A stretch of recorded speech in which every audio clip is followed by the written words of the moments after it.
नमस्कार दोस्तों, जैसा कि आप लोगों ने थंबनेल में पढ़ा है कि 31 जनवरी 2024 बहुत सारे फास्टैग बंद हो जाएंगे। तो भारत सरकार का ये ऑर्डर क्यों आया है और अगर आपका फास्टैग चालू है और उसको आगे भी चालू रखना है उसके लिए क्या करना पड़ेगा, तो आइए इस बारे में बात करते हैं।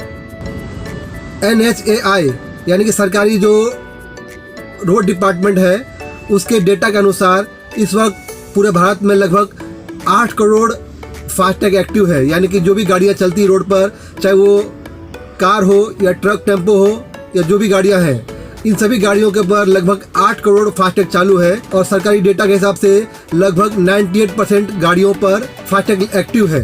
केवल 2% गाड़ियों के पास फास्टैग नहीं है, यानी कि उन्होंने अब तक फास्टैग नहीं लगाया है। शायद वो प्राइवेट गाड़ी वाले होंगे और वो गाड़ी बहुत कम निकालते होंगे।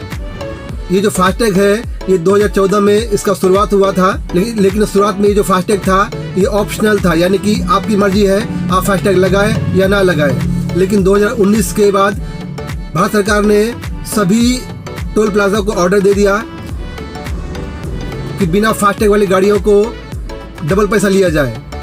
तो एक तरह से आप बोल सकते हैं कि हर गाड़ी पे फास्टैग कंपल्सरी कर दिया गया। तो जब भारत सरकार ने ऑर्डर जारी किया कि जिस गाड़ी में फास्टैग नहीं है उन सब गाड़ियों का डबल टोल लिया जाए, तो बहुत इसके ऊपर हो हल्ला हुआ, काफ़ी लोगों ने इसका विरोध किया। तब सरकार ने इसमें थोड़ा बदलाव लाया कि जो गाड़ियों को अगर फास्टैग नहीं है उसको अलग लेन दिया जाए, वो कैश लेन अलग होगा और जो फास्टैग लेन होगा वो अलग लाइन होगा। तो जिससे फास्टैग में जो भी गाड़ियाँ होंगी वो बिना रुके चली जाएंगी, और जो गाड़ियों फास्टैग नहीं होगा या जिसका बैलेंस लो होगा या जिसका फास्टैग काम नहीं कर रहा होगा उनको कैश लेन में जाना पड़ेगा, तो उनको सिंगल टोल लगेगा। लेकिन अगर वो लोग का जिसके फास्टैग में कुछ प्रॉब्लम है वो सब अगर फास्टैग लेने चले गए तो उनको डबल टोल देना पड़ेगा। तो आइए बात करते हैं कि सरकार का ये ऑर्डर क्यों आया है ये फास्टैग को बंद करने का।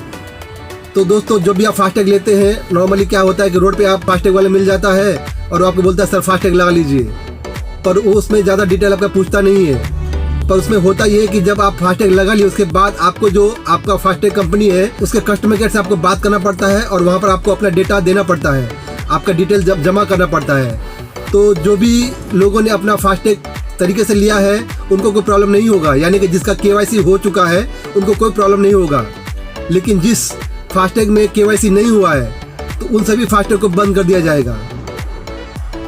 तो KYC करने के लिए आपका जो पैन कार्ड नंबर है होता है, वो आपका गाड़ी नंबर, आपका RC का डिटेल, ये सभी डिटेल आपके फास्टैग की कंपनी पास रहना चाहिए, तो ये इसका KYC माना जाता है। तो अगर आपको पता है कि KYC कैसे करना है तो आप KYC करवा लीजिए।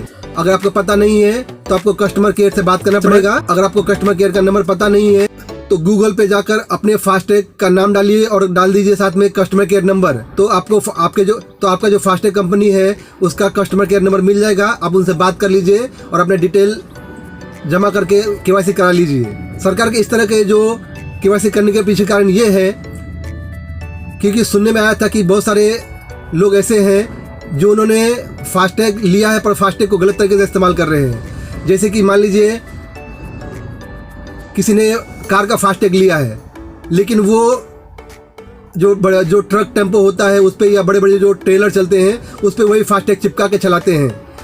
नॉर्मली क्या होता है, जब फास्टैग पे आप क्रॉस करते हुए तो जो टोल प्लाजा का जो सेंसर होता है वो केवल फास्टैग को सेंस करता है, और जैसे ही वैलिड फास्टैग दिखा, यानी कि जिस फास्टैग में बैलेंस है, तो उसका बैरिकेड उठ जाता है और गाड़ियाँ क्रॉस कर लेती है। इसी बात का कई सारे ट्रक वाले, टेम्पो वाले या बड़े बड़े ट्रेलर लोग फ़ायदा उठाते थे।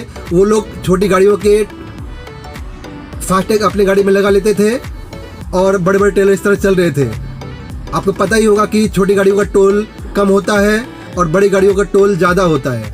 इसके अलावा सरकार का ये भी मानना है कि बहुत सारे जगह ऐसे हैं कि कई लोग फास्टैग अपने विंडशील्ड यानी कि आपके जो फ्रंट कांच उस पर चिपकाते नहीं है, वो केवल फास्टैग को साइड में रख लेते हैं और जब टोल नाका क्रॉस करते हैं तो फास्टैग अपने आईने में दिखा देते हैं और उसको देख के क्रॉस कर लेते हैं।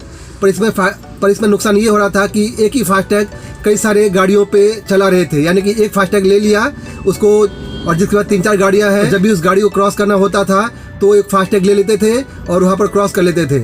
तो आप जानते हैं कि बहुत सारे फास्टैग में ऐसा होता है कि मंथली पास होता है, बहुत जगह ऐसा होता है कि जब आप जाते हैं तो आपको पैसा कटता है और रिटर्न में फास्टैग में आधा पैसा कटता है।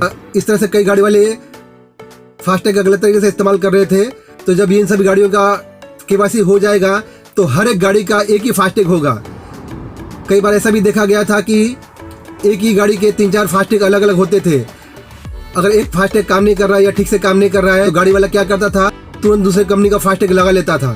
पर अब ऐसा नहीं होगा।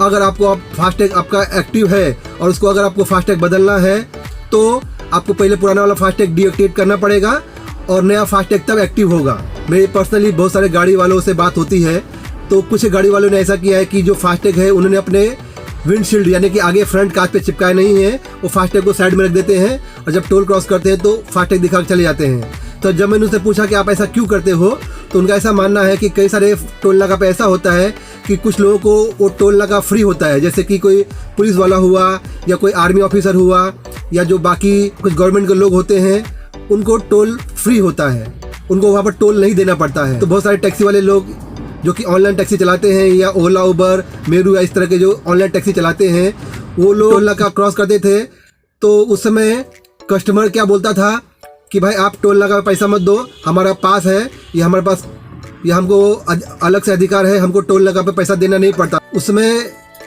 जो ड्राइवर है उसके फास्टैग से पैसे भी कट जाते थे क्योंकि ऑलरेडी फास्टैग आपके विंडशील्ड पे चिपका हुआ है और कांच पे चिपका हुआ है। और बाद में कस्टमर बिल में से पैसा काट लेते थे क्योंकि बोलते थे कि मैंने आपको मना किया था फास्टैग से पैसा कटवाने के लिए। तो ऐसे मामले में बहुत सारे ड्राइवरों का नुकसान हो जाता था। इसलिए बहुत सारे ड्राइवर ने ऐसा किया कि वो फास्टैग को अपने विंडशील्ड से हटाकर उन्होंने फास्टैग अपने अलग से रख लिया और जब भी उनको ज़रूरत पड़ती थी तब वो फास्टैग दिखा के क्रॉस करते थे।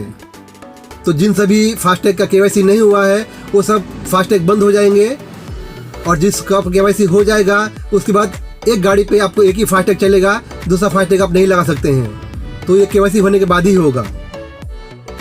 हालांकि मेरे सुनने में ये भी आ रहा है कि बहुत सारे फास्टैग कंपनी सरकार को रिक्वेस्ट भेज रही है कि ये जो फास्टैग का डेडलाइन है 31 जनवरी 2024 उसको आगे बढ़ाकर थोड़ा बढ़ाया जाए क्योंकि लोगों का टाइम कम है फास्टैग को एक्टिव करने के लिए और अपना KYC करने के लिए। अब देखते हैं सरकार आगे डिसीजन क्या लेता है। 31 दिसंबर को ही जिसका KYC नहीं हुआ है वो फास्टैग को डीएक्टिवेट कर दिया जाएगा या ये टाइम आगे बढ़ाया जाएगा।